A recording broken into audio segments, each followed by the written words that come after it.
الحمد لله وكفى والسلام على عباده الذين اصطفى. الحمد لله حمدا كثيرا طيبا مباركا والصلاة والسلام على من لا نبي بعده. أما بعد، قال الله تعالى في الكلام المجيد والفرقان الحميد. بسم الله الرحمن الرحيم.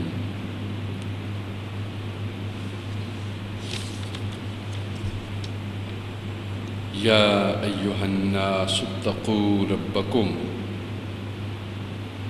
صدق الله مولانا العظيم وصدق رسوله النبي الكريم.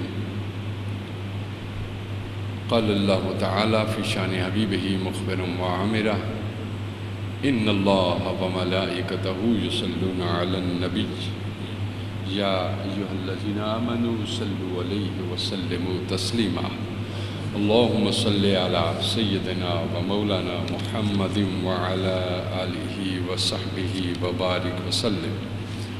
اللهم صل وسلم وبارك على ذات المحمدية والآل عدد خلقك يا الله.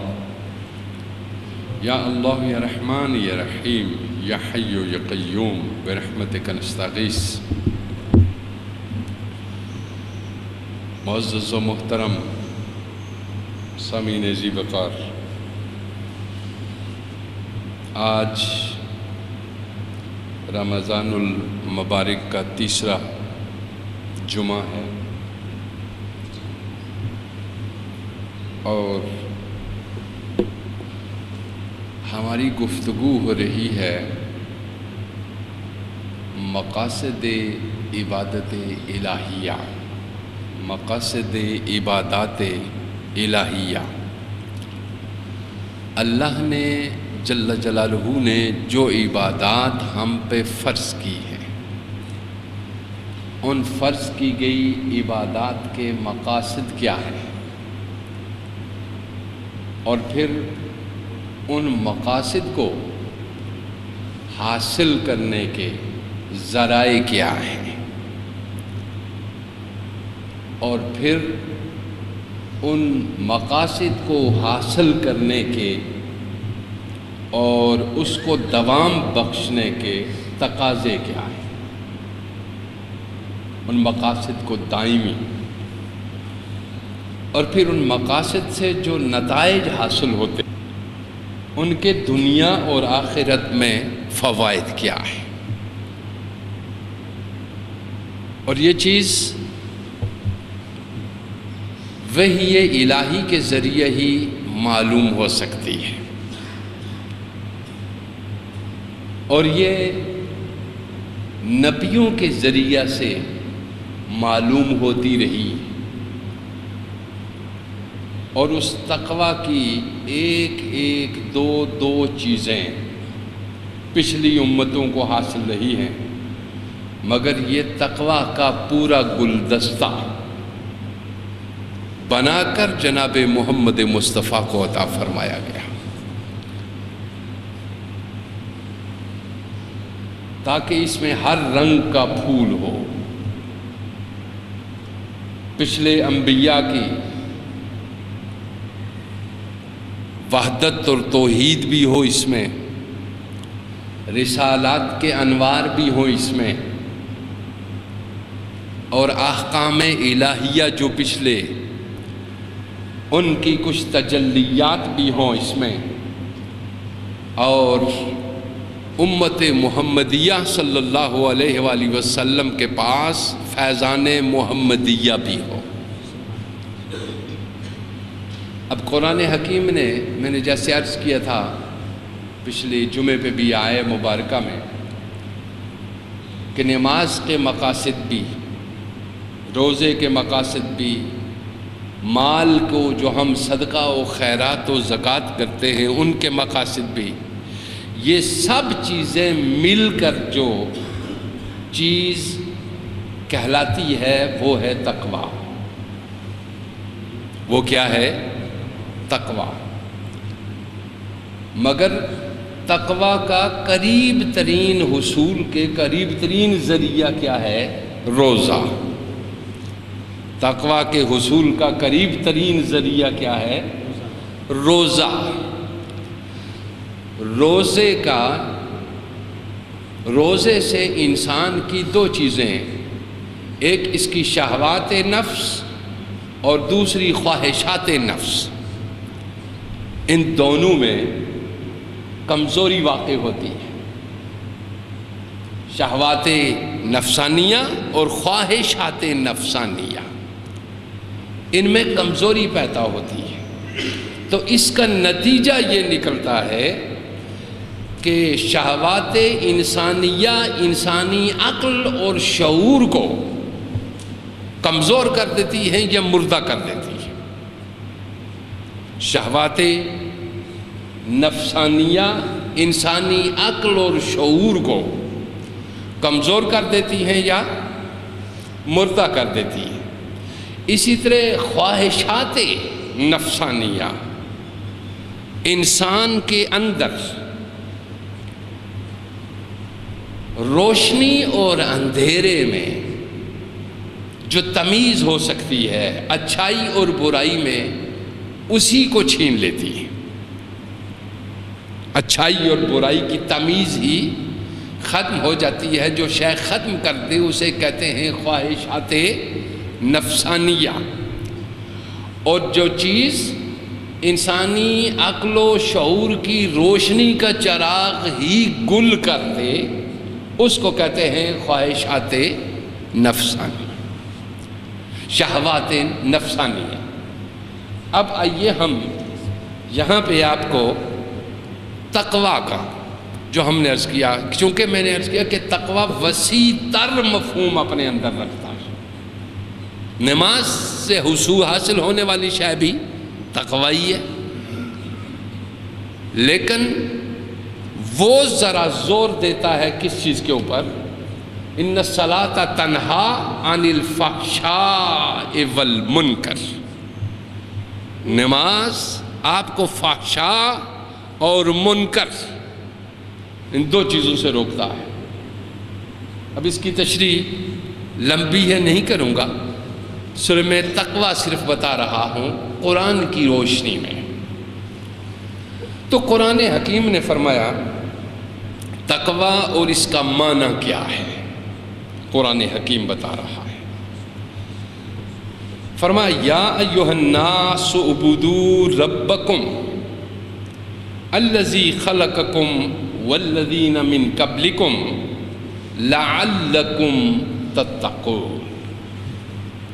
روزے کا بھی کہا گیا کتب علیکم الصیام کما کتب علی الذین من قبلکم لعلکم تتقون۔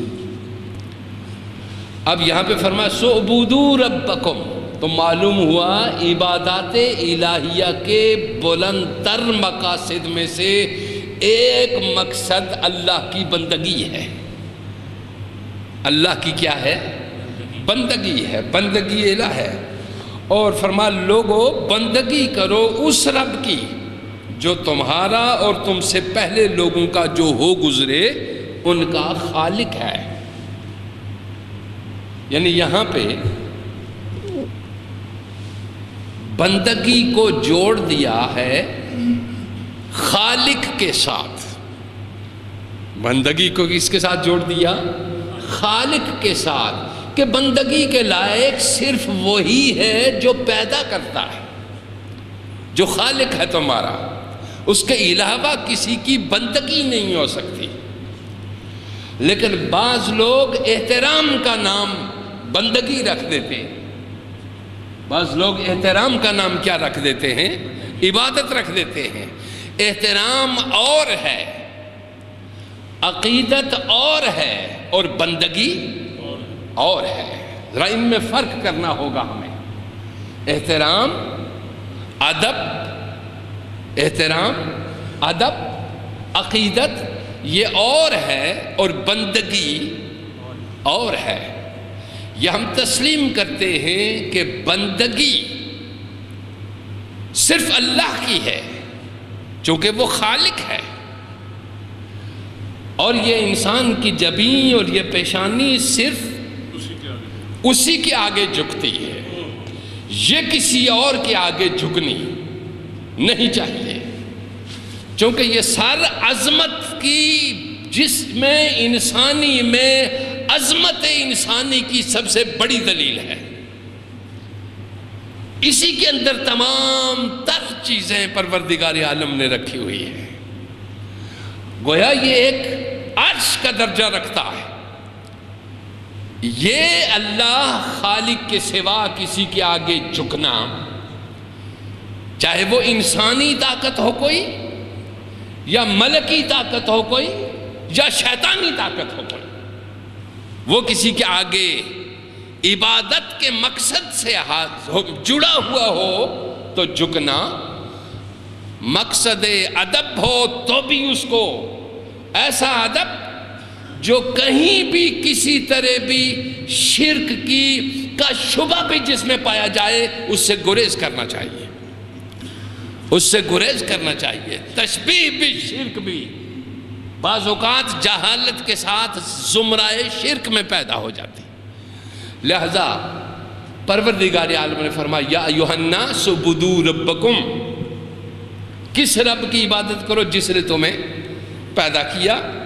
اور پھر آگے قرآن سنیے، سورہ بقرہ کی یہ آیت مبارکہ ہے لعلکم تتقون، جی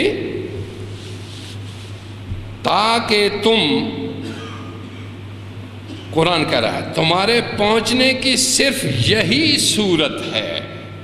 گویا تقوی کا ایک معنی اللہ تک رسائی ہے، تقوی کا ایک معنی اللہ تک کیا ہے؟ رسائی حاصل کرنا ہے۔ تو اللہ کہتا ہے مجھ تک صرف اسی راستے سے ذریعے سے پہنچ سکتے ہو، ایک راستہ ان سارے بہت سارے راستوں میں سے ایک راستہ یہ ہے کہ عبادت اور بندگی صرف میری کرو، کسی اور کی بندگی۔ میں نے آپ کو عرض کر دیا بندگی میں، عبادت میں، احترام میں اور ادب میں بہت بڑا فرق ہے۔ اب قرآن مکین ارشاد فرماتا ہے قرآن کی یہ جو دعوت ہے کہ بندگی رب کی کرو، کہ میرے پاس پہنچنے کا صرف یہ ذریعہ ہے، یہ صورت ہے، تو قرآن کی دعوت اگرچہ عام ہے مگر اس سے فائدہ اٹھانا یا نہ اٹھانا لوگوں کی اپنی آمادگی کے اوپر ہے۔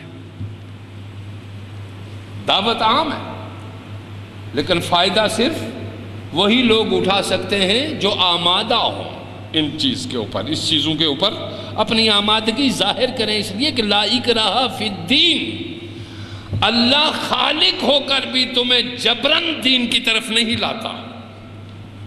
آپ سمجھ گئے؟ اللہ خالق ہو کر بھی جبرن تمہیں دین کی طرف، لا اکراہ فی الدین قد تبین الرشد من الغی، ہمارا کام صرف کھرا اور کھوٹا الگ کر کے رکھنا ہے۔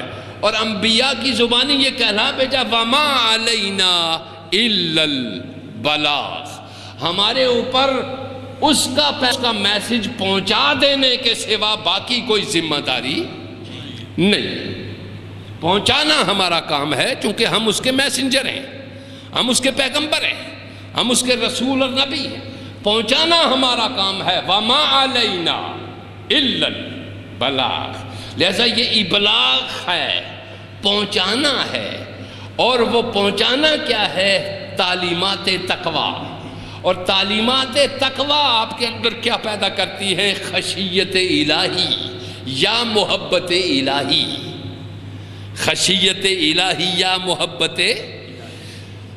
تعلیمات تقوی جب تزکیہ میں ڈلتی ہے، وہ اپنے انسان کے اپنے اعمال کو یا مکروہ صورتوں میں دکھاتی ہیں یا حسین صورتوں میں دکھاتی ہیں۔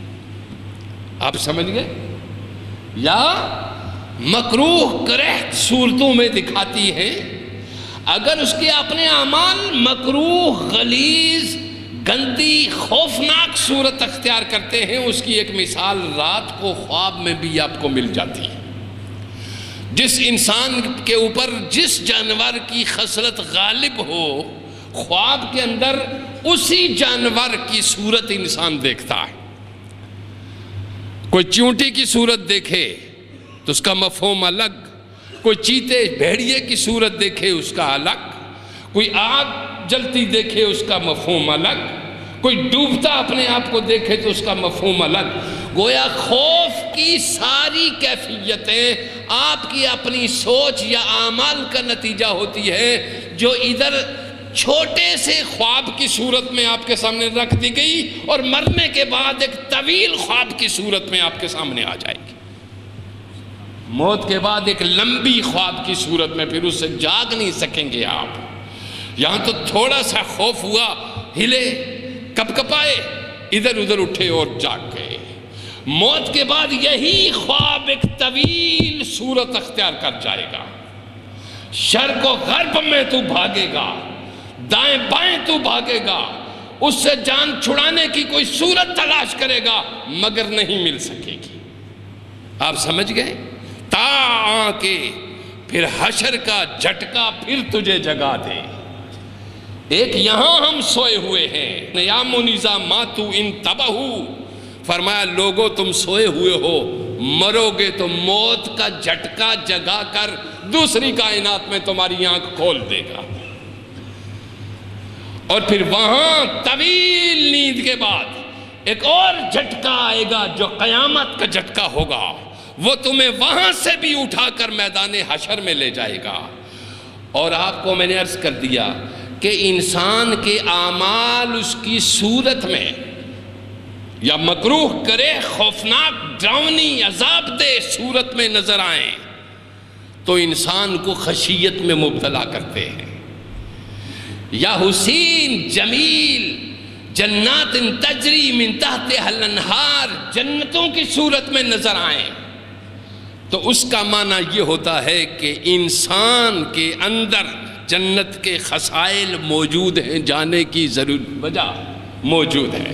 ایک خواب آپ کا، یہ نیند آپ کی، اس میں ایک خواب، اس نیند کے اندر ایک خواب اور اس میں آپ کی کیفیتیں. یہ پروردگار بتانا مقصود ہے کہ بس یہی جو نیند ہے تمہاری، یہ موت کا چھوٹا جھٹکا ہے. ہم اس کو سلا دیتے ہیں آپ کو ایک نیند، یہ چھوٹی نیند ہے تمہاری. پھر اٹھا کے اعمال کی راہیں پھر کھولتے ہیں تمہارے اوپر، اذانیں پھر دلائی جاتی ہیں، رمضان پھر لایا جاتا ہے، نیکی کا موقع پھر دیا جاتا ہے، خدمت کا موقع پھر دیا جاتا ہے، توبہ کا موقع پھر دیا جاتا ہے، پھر جگا کے، پھر یہ خواب دکھا کے پھر جگایا جاتا ہے کہ اب لوٹ آؤ. اب کیا کرو؟ لوٹ آؤ، قبل اس کے کہ اس طرح کی طویل خواب تمہارے اوپر آ جائے. اور وہ موت کے بعد کی لمبی خواب ہے. اس خواب میں خوفناک کیفیت ہوگی ان لوگوں کی جن کے اعمال مکروہ کرے خوفناک، دہشتناک، وحشتناک صورت میں ان کو نظر آئیں گے. اس کے لیے عبادات میں سے یہ روزہ ایک ایسی عبادت ہے جو آپ کو آپ کے باطن کا عکس دکھاتی ہے. باطن کا کیا دکھاتی ہے؟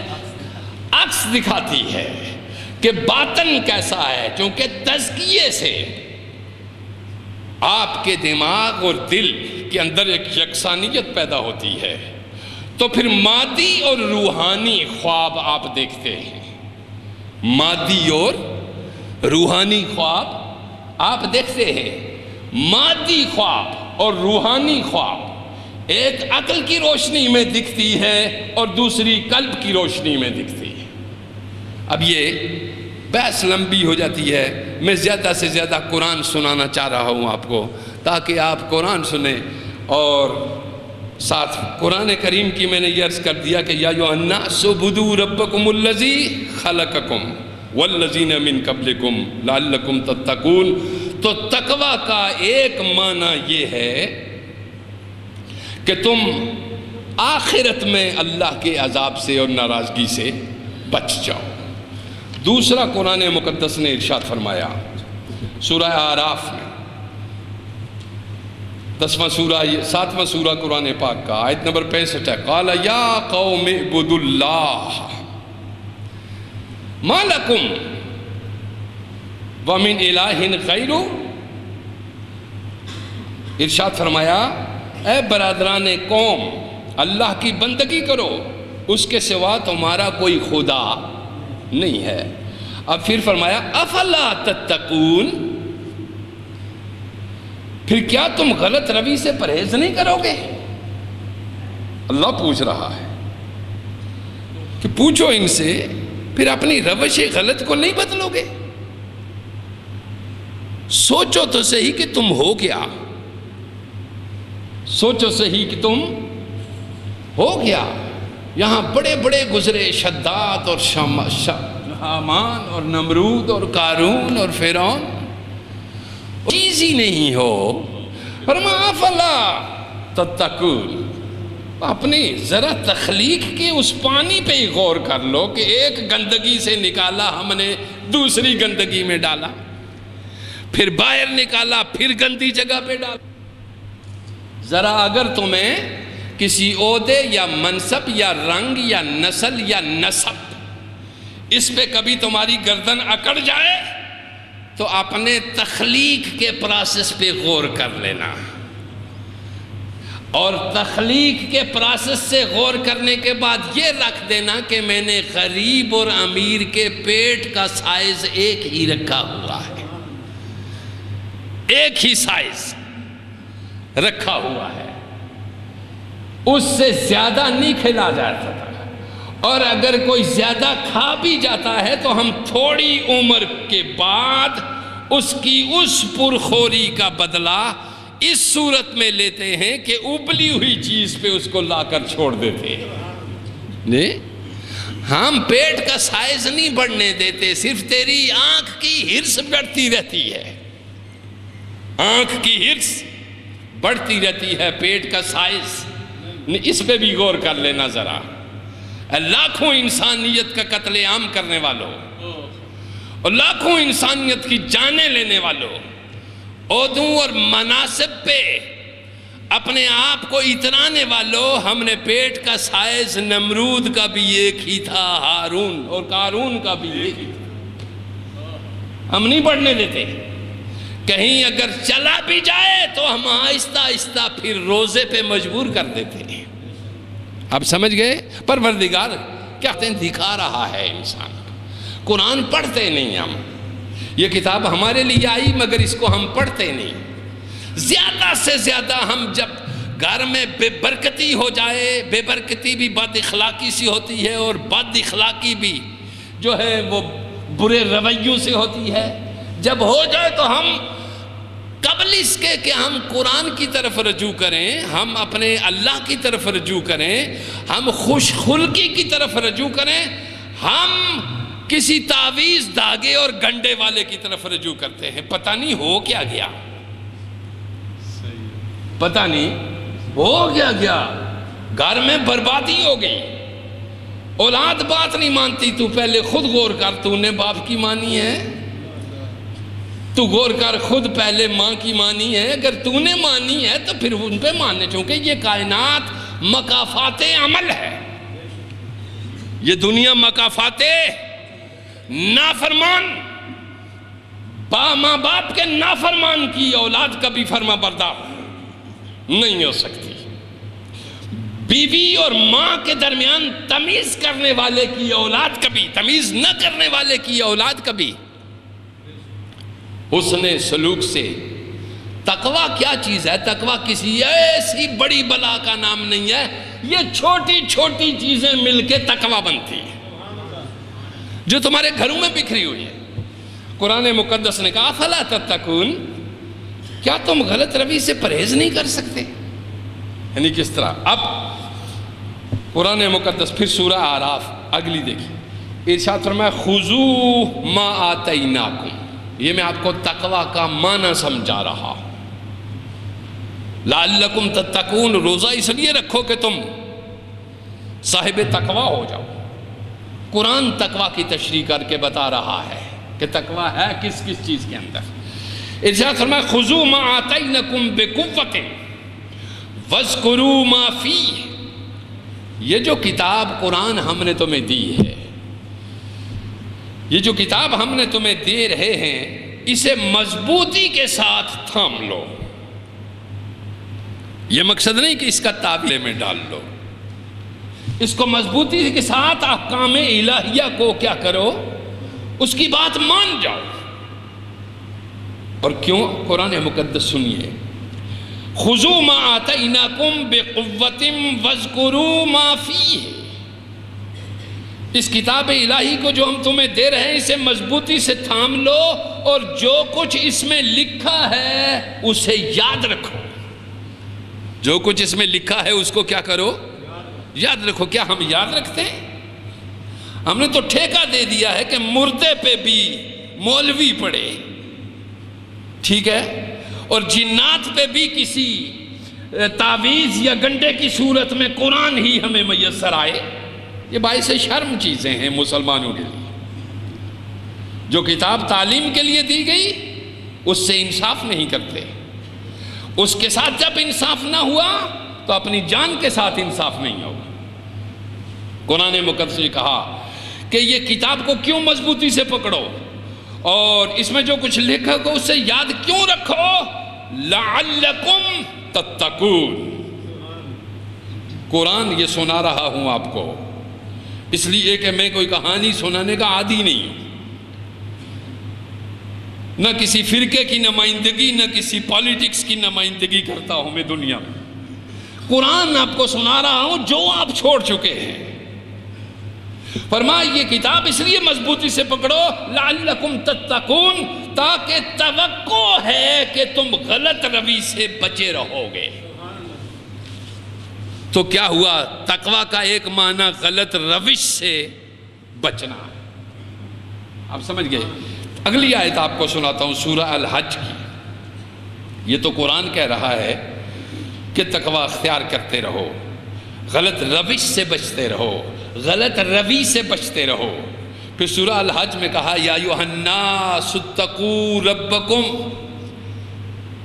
لوگو اپنے رب کے غضب سے بچو. لوگو اپنے رب کے غضب سے بچو. ان زلزلۃ الساعۃ شیء عظیم.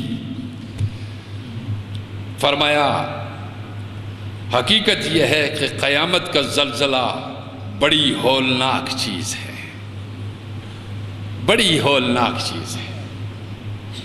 پھر قرآن مقدس نے سورہ زمر کے اندر ارشاد فرمایا تقوی کیا ہے. فرما قل یا عبادی الذین آمنوا اتقوا ربکم. فرمایا میرے نبی صلی اللہ علیہ وسلم فرما دیجئے اے میرے بندو، اے میرے بندو. اب بات یہ کہہ رہی ہے کہ جیسا باپ کہے اے میرے بیٹے،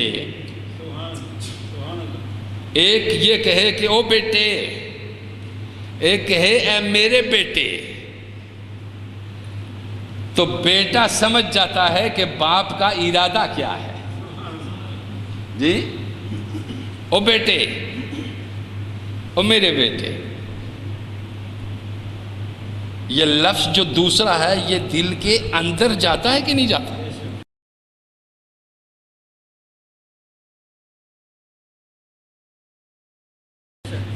مگر پتھر دل کے اندر نہیں جائے گا. پتھر دل کے اندر، اسی دل کے اندر جائے گا جس دل میں سمانے کی گنجائش ہو. یہ اب جملہ ہی آیا، یعنی اس کو جب آپ پڑھیں گے قرآن میں، اس آیت کو جب پڑھیں قل یا عبادی، یا عبادی، او میرے بندے، اس کا مطلب یہ ہے کہ اس نے اعتراف کیا ہے قادر مطلق نے کہ ہیں میرے ہی ہیں، میرے ہی ہیں میرے ہی ہیں. نافرمان ہو سکتے ہیں مگر ہیں میرے ہی ہیں، گنہگار ہو سکتے ہیں مگر ہیں میرے ہی ہیں، سست اور کاہل ہو سکتے ہیں مگر ہیں میرے ہی ہیں. آپ ذرا اس پہ غور کیجئے. قرآن پڑھیے، بہت پیاری کتاب ہے لوگوں. فرمایا یا عبادی الذین آمنوا اتقوا ربکم، اے میرے بندو جو ایمان لائے ہو، کبھی کبھی مجھ سے ڈرا بھی کرو، ڈرو بھی مجھ سے جی۔ اور جو ڈر جاتا ہے اس کو کہتا ہے لا تقنطوا من رحمت اللہ، زیادہ نہ ڈر، بس میں ڈرانا اس لیے تھوڑا سا چاہتا ہوں تجھے تاکہ تو توجہ ہو جائے، متوجہ ہو جائے، متوجہ ہو جائے کہ ایک نگاہ تیرے اوپر موجود ہے۔ اب ارشاد فرمایا، قرآن پاک کیا خوبصورت ہے، فرمایا للذین احسنوا فی ہذہ الدنیا حسنۃ، جن لوگوں نے اس دنیا میں نیک رویہ اختیار کیا ان کے لیے بھلائی ہی بھلائی ہم نے رکھی ہے۔ نصیحت کر رہا ہے، یعنی صرف قرآن کہہ رہا ہے صرف مان کے نہ رہ جاؤ بلکہ اس کے ساتھ تقویٰ بھی اختیار کرو۔ یعنی ماننا اور تقویٰ اختیار کرنا یہ دونوں ہی ثمر آور ہیں۔ پھر ارشاد فرمایا اس کا طریقہ کیا ہے، اللہ غنی، یعنی اس تقویٰ کے حصول کا طریقہ کیا ہے۔ یہ سورہ بقرہ جو ہے، سورہ بقرہ کی آیت نمبر 183 183 سے 187 تک یہ تقویٰ کے اعمال بیان ہوئے، جس میں کتب علیکم الصیام سے لے کر آخر تک آیا، سفر میں جاؤ، حضر میں جاؤ، بیمار ہو جاؤ، کیا ہوا، یہ سارے کا سارا عبادات بھی اس میں بیان ہوئے، معاملات بھی بیان ہوئے۔ اور سب چیزیں بیان کرنے کے بعد پروردگار نے فرمایا تلک حدود اللہ، یہ ہماری حدیں ہیں، فلا تقربوہا، ان سے آگے نہ بڑھنا۔ پھر پروردگار فرماتا ہے قذالک یبین اللہ آیاتہ للناس، اسی طرح اللہ اپنے احکام لوگوں کے لیے بصراحت بیان کرتا ہے۔ کیوں بیان کرتا ہے؟ یہ احکام بیان کیے، روزے میں تم رات کو کیا کرو، دن کو کیا کرو، اعتکاف آ جائے تو کیا کرو، یہ ان آیات میں یہ سب موجود ہے۔ سورہ بقرہ کی آیت نمبر 183 سے 187 تک رمضان کا سارے احکام موجود ہیں، تمام تفاسیر اٹھا کے دیکھیے، پڑھے، یہ تم موجود تھے۔ اب خدا کہتا ہے کذالک یبین اللہ آیاتہ للناس لعلہم یتقون، اسی طرح ہم احکام لوگوں کے لیے صراحت کے ساتھ بیان کرتے ہیں۔ کیوں؟ لعلہم یتقون، توقع ہے کہ وہ غلط رویے سے باز آ جائیں گے۔ یہ کون کہہ رہا ہے؟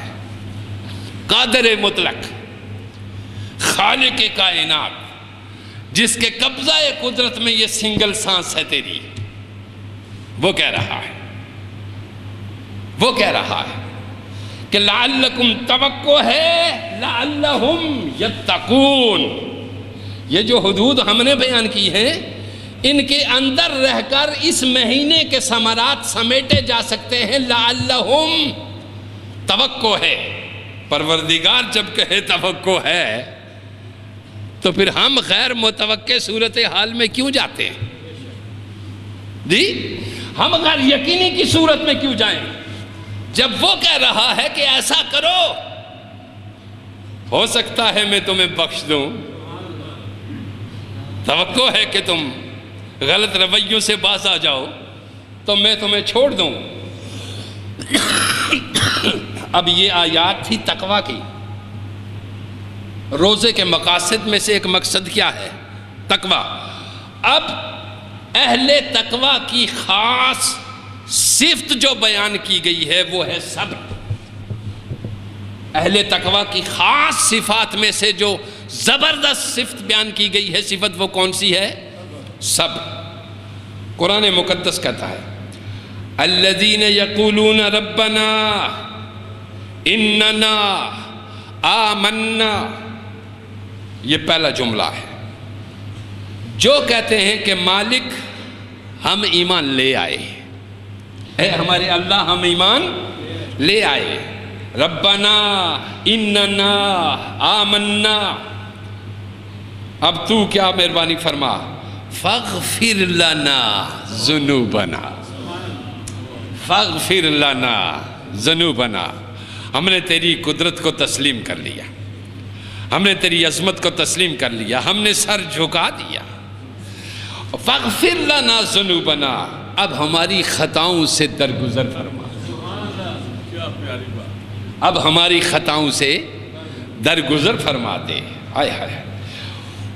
تیسری بات، وقنا عذاب النار، ہمیں آتش دوزخ سے بھی بچا لے۔ یہ پہلے ایمان کی درخواست کہہ رہا ہے، میں پروردگار میں نے تسلیم کر لیا تیری عظمت، اب مجھے معاف فرما، مجھے دوزخ کی آتش سے بھی بچا لے۔ وقنا عذاب النار۔ اب یہ بات آگے چلی، قرآن کہتا ہے چونکہ اہل تقوی کی خاص صفت کیا ہے؟ صبر ہے۔ اب قرآن کہتا ہے الصابرین، یہ لوگ صبر کرنے والے ہیں۔ یہ لوگ کیا ہیں؟ صبر کرنے والے ہیں۔ کون سے لوگ؟ یہ جو کہتے ہیں ہم ایمان بھی لے آئے، ہم سے درگزر بھی فرما، ہماری خطائیں بھی معاف فرما، ہمیں دوزخ کی آتش سے بھی بچا۔ فرما یہ ہے، یہ صبر کرنے والے۔ فرما صابرین والصادقین والقانتین۔ توجہ لیجیے، یہ بیان کر رہا ہے رب اہل تقوی کی صفات کیا ہیں۔ یہ لوگ صبر کرنے والے بھی ہیں، راست باز بھی ہیں، یعنی سچے بھی ہیں۔ ہم سوچتے چلے جائیں اس کے اوپر، چونکہ خالی سننا یہ کوئی مقصد نہیں ہوا، اس طرح سنو کہ دماغ اور دل ہر روز ایک نئے ٹھکانے پہ ہو، تاکہ کل یوم ہوا فی شان، ہر روز خدا کی ایک نئی صفت تجھ سے جھلک رہی ہو۔ تو خدائی صفات سے موصوف ہونا، تخلقوا باخلاق اللہ، اپنے آپ کو اللہ کے خلق میں رنگ لو۔ اور اس کے خلق میں رنگنے کا طریقہ کیا ہے؟ لَقَدْ كَانَ لَكُمْ فِي رَسُولِ اللَّهِ أُسْوَةٌ حَسَنَةٌ۔ اب یہ قرآن سنیے، تھوڑا سا ٹائم ہے، میں آیات سنانا چاہ رہا ہوں آپ کو۔ یہ الصابرین والصادقین والقانتین والمنفقین والمستغفرین بالاسحار۔ ارشاد فرمایا جو اہل تقوی کی صفات ہیں وہ کہیں صابر بھی ہیں، یہ راست باز بھی ہیں، یہ والقانتین فرما بردار بھی بہت ہیں، والمنفقین اور فیاض بھی، سخی بھی، عطا کرتے رہتے ہیں، دیتے رہتے ہیں۔ یہ ان لوگوں کی صفات میں سے ہیں جو اہل تقوی ہیں۔ پھر فرما والمستغفرین بالاسحار، رات کے آخری گھڑیوں میں اللہ سے مغفرت کی دعائیں بھی اٹھ کر مانگتے ہیں۔ یہ لوگ کون سے ہیں؟ اہل تقوی میں سے۔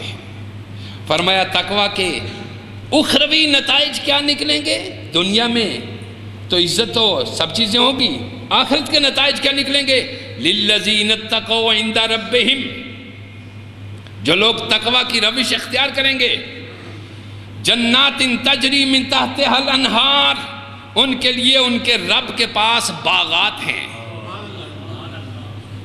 ان کے رب کے پاس ان کے لیے کیا ہیں؟ باغات ہیں جن کے نیچے نہریں بہتی ہیں۔ یہاں بھی آپ نے دیکھا ہوگا کہ یہاں بھی کچھ لوگ اپنے گھروں کو جنت کا نمونہ بناتے ہیں۔ تو جنت کا نمونہ بنانے کے لیے اس کے اوپر فوارے، اس کے بیچ میں باغات اور نہریں بناتے ہیں۔ جی پروردگار کہتا ہے تم یہاں پہ تقوی اختیار کیے رکھو، اس 10-20 سال اور 30 سال گزار کے میرے پاس آؤ، حد نگاہ جہاں تک تیری نظر جائے گی وہاں تک جنات تجری من تحتها الانہار، ہم تیرے لیے ایسے محل بنا کے رکھیں گے جہاں ہر طرف وَلَكُمْ مَا تَشْتَهِي أَنفُسُكُمْ وَلَكُمْ فِيهَا مَا تَدَّعُونَ، تو جو خواہش کرے گا تجھے ملے گا، مگر اس عارضی سی گندگی سے بچ کے آ، اس عارضی سی گندگی سے بچ کے آ۔ یہاں جو تو غلام رکھے گا وہ بھی وقت پہ تمہیں دھوکہ دے دے گا کبھی، جو یہاں تو مالی رکھے گا وہ بھی کبھی کام خراب کر دے گا، لیکن وہاں پہ جو میں رکھوں گا وہ جب تو باہر نکلے گا وہ پکار پکار کے سینکڑوں میرے فرشتے تجھے کہیں گے سلام سلام سلام، نہ تو ان پہ ٹکا خرچ کرے گا نہ ان کو کچھ دے گا۔ جی تقویٰ کے ثمر ہے نہیں؟ یہ زندگی 60 سال کی جس میں 20 سال تیرے ویسے ہی غلاظت میں گزر جاتے ہیں، پھر 10-15 سال اور ٹامکٹوئیاں مارنے میں گزر جاتے ہیں، اور پھر 40 سال کے بعد جو ڈھلنا شروع ہو جاتا ہے، آخر تیرے چہرے پہ نظر ہی نہیں پڑتی۔ جی آنکھیں تیری کشش کھو گئی، چہرہ تیرا بے رنگ ہو گیا، بات تیری عجیب ہو گئی۔ قرآن کہتا ہے وَمَن نُعَمِّرْهُ نُنَكِّسْ، جس کو ہم تھوڑا سا ذرا بڑھیرا کر دیں اس سے آنکھیں بھی چھین لیتے ہیں، دانت بھی چھین لیتے ہیں، نظریں بھی چھین لیتے ہیں، طاقت بھی چھین لیتے ہیں، پھر بیڈ پہ پڑا ہوا۔ وہ اس زندگی سے سودا کرتے ہو، اس زندگی کا یہاں امیدیں رکھتے ہو اس مخلوق سے، اور خالق سے نا امیدی۔ جو اپنا ہے اس سے منہ موڑتے ہو، جو بیگانے ہیں ان سے رشتہ جوڑتے ہو، جو عارضی ہیں ان پہ مرتے ہو، جو دائمی ہیں اس سے ڈرتے ہو۔ مخلوق خدا، اللہ کے بندو، اللہ کی مخلوق، قرآن بہت خوبصورت بات کرتا ہے۔ میرے پاس وقت نہیں میں آپ کو سناتا، اور آپ کے پاس دل نہیں کہ آپ سنیں۔